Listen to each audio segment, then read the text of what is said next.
আলাইকুম বন্ধুরা, তোমরা কেমন আছো? আশা করি ভালো আছো। তো আজকে আমরা নবম দশম শ্রেণী অর্থাৎ যারা এসএসসি 2025 অর্থাৎ এসএসসি 2025 তাদের জন্য আমরা আজকে একটা সাজেশন ভিডিও দেখব।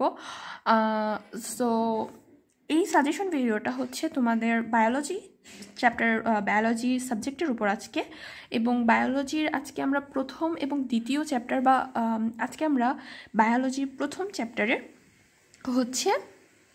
সাজেশন দিব, অর্থাৎ কোন কোন তোমার টপিকগুলো সৃজনশীলের জন্য ইম্পর্ট্যান্ট সেই সম্পর্কে আমরা আজকে একটু দেখব।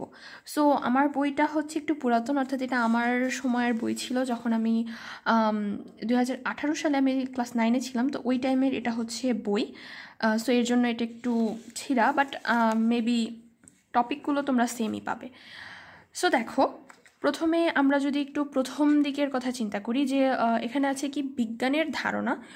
এগুলো কিন্তু বেশি একটা দরকারি না, জীববিজ্ঞানের ধারণা, জীববিজ্ঞানের শাখা, বাট এই পার্টটা একটু ইম্পর্টেন্ট। এটা আমাদের ভৌত জীববিজ্ঞান, এবং এটার যেই ভৌত জীববিজ্ঞানের বিভিন্ন শাখাগুলো আছে এগুলো ইম্পর্টেন্ট, এবং যে আমাদের ফলিত বিজ্ঞান এটার যে শাখাগুলো এগুলো ইম্পর্টেন্ট। এটা সচরাচর তোমার সৃজনশীলে না আসলেও এগুলো কিন্তু এমসিকিউর জন্য খুবই ইম্পর্টেন্ট। সো তোমরা এই পার্টটা পড়ে রাখবে, এটা এমসিকিউর জন্য খুবই ইম্পর্টেন্ট। তারপরে আমরা যদি পরের পেজগুলোতে যাই, দেখো এখানে জীবের শ্রেণীবিন্যাস, এবং শ্রেণীবিন্যাসে এখানে দেখো জীবজগতের যে 5টা রাজ্য, এই 5টা রাজ্য সম্পর্কে বলা আছে। এটা কিন্তু ইম্পর্ট্যান্ট।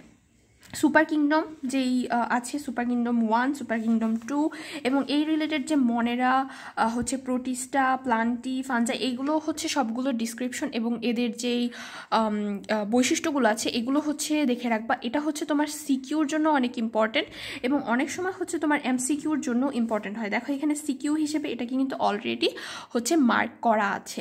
দেখো এই পার্টটাও তোমার সিকিউর জন্য অনেক ইম্পর্টেন্ট। তারপরে আমরা যদি পরের পেজে দেখি, এই যে দেখো এই অ্যানিমিলিয়া পর্যন্ত পুরোটাই তোমার সিকিউর জন্য অনেক ইম্পর্টেন্ট। তারপরে দেখো, তারপরে শ্রেণীবিন্যাসের বিভিন্ন ধাপ। এটা আসলে তেমন একটা ইম্পর্টেন্ট না, বাট এগুলো তুমি একটু দেখে রাখতে পারো। তারপরের দিকে যদি আমরা দেখি, দেখো তারপরে কি দ্বিপদ নামকরণ। দ্বিপদ নামকরণ এত বেশি ইম্পর্টেন্ট না, তুমি তবুও এটাকে সিকিউর জন্য পড়ে রাখতে পারো। দেখো এখানে সিকিউর জন্য পড়ার জন্য দাগানো আছে, এবং এটা তোমার সিকিউর জন্য আসলে এতটা ইম্পর্টেন্ট না হলেও তোমার ফার্স্ট চ্যাপ্টার থেকে যদি সৃজনশীল হয় তাহলে সচরাচর এসে পড়ে। আমরা যদি এটার কথা চিন্তা করি, যে সায়েন্টিফিক নেম আছে বা বৈজ্ঞানিক নাম কিন্তু তোমার এমসিকিউর জন্য অনেক ইম্পর্টেন্ট হবে, এবং যে কনং কোয়েশ্চেন আছে এই কনং কোয়েশ্চেনের জন্য এগুলো ইম্পর্টেন্ট। তারপরে আমরা যদি দেখি, দেখো তারপরে আমাদের প্রথম চ্যাপ্টার শেষ, আমরা দ্বিতীয় চ্যাপ্টারটাও একটু দেখিয়ে নেই, কেননা দ্বিতীয় চ্যাপ্টারও যথেষ্ট বড়। প্রথম চ্যাপ্টার ছোট এবং দ্বিতীয় চ্যাপ্টারটা বড়। সো দ্বিতীয় চ্যাপ্টারটা আমরা একটু দেখি। দেখো দ্বিতীয় চ্যাপ্টারের প্রথমেই আমাদের আছে কোষের প্রকারভেদ। সো কোষের প্রকারভেদটা তেমন একটা ইম্পর্টেন্ট না, বাট তোমরা পড়ে রাখতে পারো। দেখো এখানে আদিকোষ এবং প্রকৃত কোষ আছে, এই দুটোর মধ্যে পার্থক্য কিন্তু সৃজনশীলের যেই অনুধাবন বা খ নাম্বার যে কোয়েশনগুলো আছে সেটার জন্য এসে পড়তে পারে, অনেক ইম্পর্টেন্ট বলতে পারো তোমরা।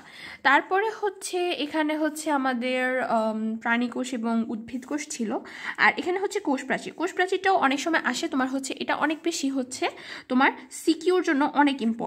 কোষ প্রাচীর আর প্রোটোপ্লাজম, এগুলোর যেই ডিসক্রিপশনগুলো হতে পারে, তোমার কোষ প্রাচীরের ডিসক্রিপশনটা তোমার খ নম্বর কোয়েশনে এসে পড়তে পারে। সো সিকিউর জন্য এটা অনেক ইম্পর্টেন্ট, এবং তোমার দরকার পড়লে কিন্তু চিত্রটাও এঁকে দিতে হতে পারে।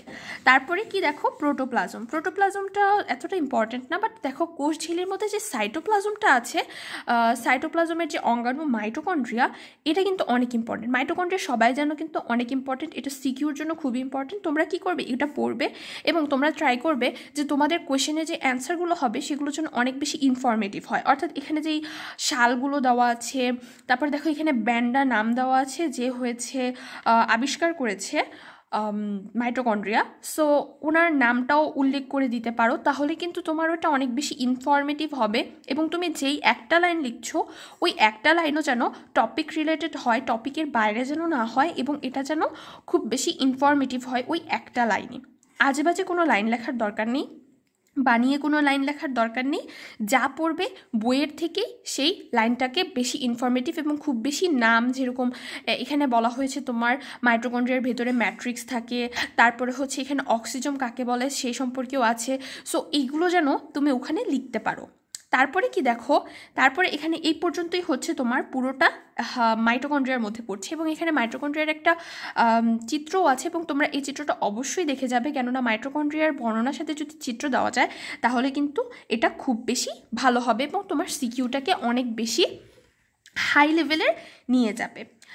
সো এটা গেল আমাদের মাইটোকন্ড্রিয়ার পার্ট। তারপরে আসছে আমাদের কি প্লাস্টিড। প্লাস্টিড খুবই ভেরি ভেরি ইম্পর্টেন্ট। যদি তোমার দ্বিতীয় চ্যাপ্টার থেকে কোয়েশ্চেন আসে তাহলে অবভিয়াসলি তোমার মাইটোকন্ড্রিয়া থেকে আসেই। সো মাইটোকন্ড্রিয়া এবং হচ্ছে প্লাস্টিড থেকে আসেই। সো অনেক ওইরকম উদ্দীপক থাকে যে তোমার হচ্ছে বলা হয় এই বিভিন্ন ক্লোরোপ্লাস্ট, লিউকোপ্লাস্ট এগুলো নিয়ে একটু উদ্দীপক দেওয়া থাকে, এবং সেখান থেকে হচ্ছে তোমার বলা লাগে যে কোনগুলো ক্লোরোপ্লাস্ট, সেই অনুযায়ী বর্ণনা দেওয়া লাগে। সো তোমরা হচ্ছে এই পার্টটাও পড়ে যাবে এবং এই চিত্রটা অবভিয়াসলি দেখে যাবে। সো এটাও সিকিউর জন্য অনেক বেশি ইম্পর্টেন্ট, এবং এই পুরো পার্টটা তুমি হচ্ছে এরকম ধাপে ধাপে লেখার চেষ্টা করবে। তারপরে আমাদের যেটা আসছে সেটা হচ্ছে আমাদের গলগি বস্তু। গলগি বস্তু আছে এখানে, এন্ডোপ্লাজমিক রেটিকুলাম আছে, কোষ গহ্বর আছে, লাইসোজোম আছে, এবং এই পুরোটাই হচ্ছে তোমার খ নাম্বার কোয়েশ্চেনের জন্য অনেক বেশি ইম্পর্টেন্ট। কেননা খ নাম্বার বা অনুধাবনমূলক কোয়েশ্চেনে এই যেই টপিকগুলো, এই টপিকগুলো থেকে অনেক বেশি আসে, অর্থাৎ এগুলো ছোট ছোট টপিক, তাই খ নাম্বারে হচ্ছে ওনারা দিয়ে দেয়। সো এখানেও হচ্ছে আমাদের কোষ কঙ্কাল আছে, রাইবোজোম আছে, আমাদের সেন্ট্রোসোম আছে। সো এই সবই কিন্তু ছোট ছোট, যেহেতু এদের ডিসক্রিপশন, তাই এরা কিন্তু সব খ নাম্বারের জন্য অনেক বেশি ইম্পর্টেন্ট। তারপরে আমরা যদি নিউক্লিয়াসের কাছে যাই, নিউক্লিয়াস কিন্তু অলওয়েজ ভেরি ভেরি ইম্পর্টেন্ট হচ্ছে দ্বিতীয় চ্যাপ্টার থেকে সিকিউর জন্য। সো অবভিয়াসলি চিত্রটা তো মাস্ট লাগবেই নিউক্লিয়াসের জন্য, এবং নিউক্লিয়াসের প্রত্যেকটা যেই তোমার প্রকারভেদ আছে এগুলোকেও হচ্ছে ধাপে ধাপে যেন লিখতে পারো, এই জিনিসটা তোমরা এনশিওর করবে। তারপরে দেখো এই পর্যন্ত ক্রোমাটিন জালিকা পর্যন্ত হচ্ছে কিন্তু মাইটোকন্ড্রিয়ারই অংশ। এখন আমরা হচ্ছে উদ্ভিদ টিস্যু নিয়ে আলোচনা করি। দেখো উদ্ভিদ টিস্যুতেও হচ্ছে তোমার সরল টিস্যু, প্যারেনকাইমা, কোলেনকাইমা এগুলো কিন্তু ইম্পর্টেন্ট, বাট এগুলো বেশি হচ্ছে তোমার এমসিকিউর জন্য ইম্পর্টেন্ট। এমসিকিউর জন্য হচ্ছে এগুলো বেশি ইম্পর্টেন্ট, বাট অনেক সময় হচ্ছে সিকিউতেও এসে পড়ে।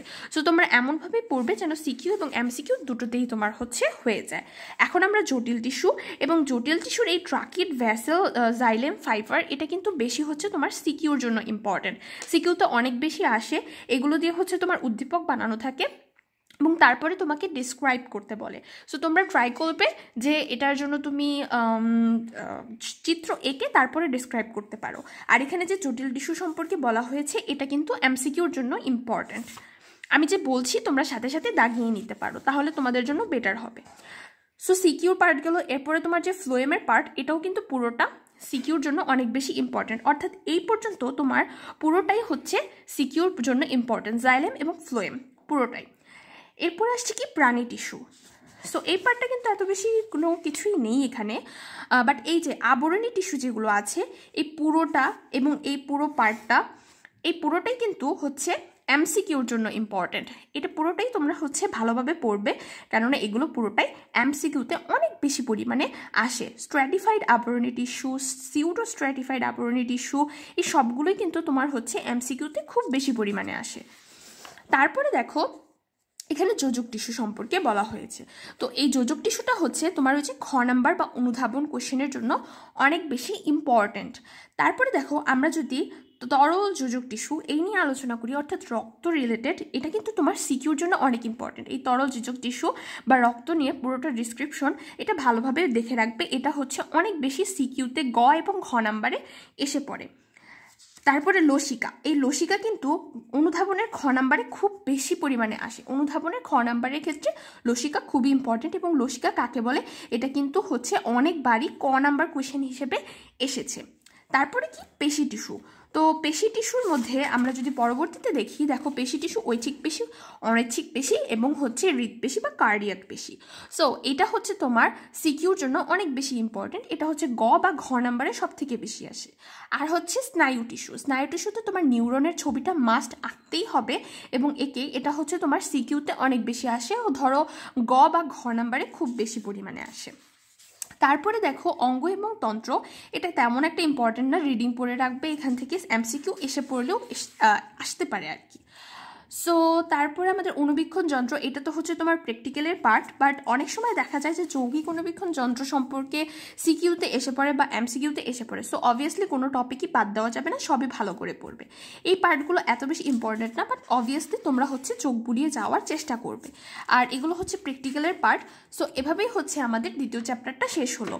সো আজকে হচ্ছে আমরা প্রথম এবং দ্বিতীয় চ্যাপ্টার নিয়ে আলোচনা করেছি, যেহেতু প্রথমে আমি বলেছিলাম যে আমি প্রথম চ্যাপ্টার নিয়ে আলোচনা করব, বাট এখন আমি দেখলাম প্রথম চ্যাপ্টারটা একটু ছোট, তাই আমি পুরোটা নিয়ে আলোচনা করে দিয়েছি, প্রথম এবং দ্বিতীয়। এবং পরবর্তী ভিডিওতে আমরা হচ্ছে তৃতীয় চ্যাপ্টার নিয়ে, বা যদি তৃতীয় চ্যাপ্টার ছোট, সো তৃতীয় এবং চতুর্থ চ্যাপ্টার নিয়ে হচ্ছে আলোচনা করব, কোনগুলো টপিক হচ্ছে ইম্পর্টেন্ট ওগুলো নিয়ে আলোচনা করব। এবং তোমরা যদি এই যেই সাজেশনটা দিলাম এভাবে যদি তুমি সিকিউ এবং এমসিকিউ ভাগ করে করে পড়ো, তাহলে কিন্তু তোমার এটা পরীক্ষার সময় অনেক বেশি ইম্পর্টেন্ট, মানে অনেক বেশি তোমার এগুলো কাজে লাগবে। তুমি পরীক্ষার হলে যাওয়ার পরেই বুঝতে পারবে যে আসলে কোনটা আমার জন্য বেশি বেটার হয়েছিল। সো সিকিউটা সিকিউর মতো করে পড়বে এবং এমসিকিউটা এমসিকিউর মতো করে পড়বে, এবং যেগুলো আমি বলেছি যে হ্যাঁ এগুলো এমসিকিউ বা সিকিউর জন্য ইম্পর্টেন্ট না, ওগুলোও পড়ে রাখবে, কেননা ওখান থেকে এমসিকিউ এসে পড়তে পারে, কোনো কিছুই বাদ দিবে না। তাহলে বন্ধুরা আশা করি যে তোমরা আজকের ভিডিওটা পুরোটা ভালোভাবে বুঝতে পেরেছো। তাহলে বন্ধুরা আজকের এই ভিডিওটি এই পর্যন্তই। অবশ্যই আমাদের চ্যানেলকে সাবস্ক্রাইব করবে এবং পাশে থাকা বেল আইকনটিতে ক্লিক করবে, এবং আমার এই ভিডিওটি তোমার অন্যান্য ফ্রেন্ডসের সাথে শেয়ার করবে। আল্লাহ হাফেজ।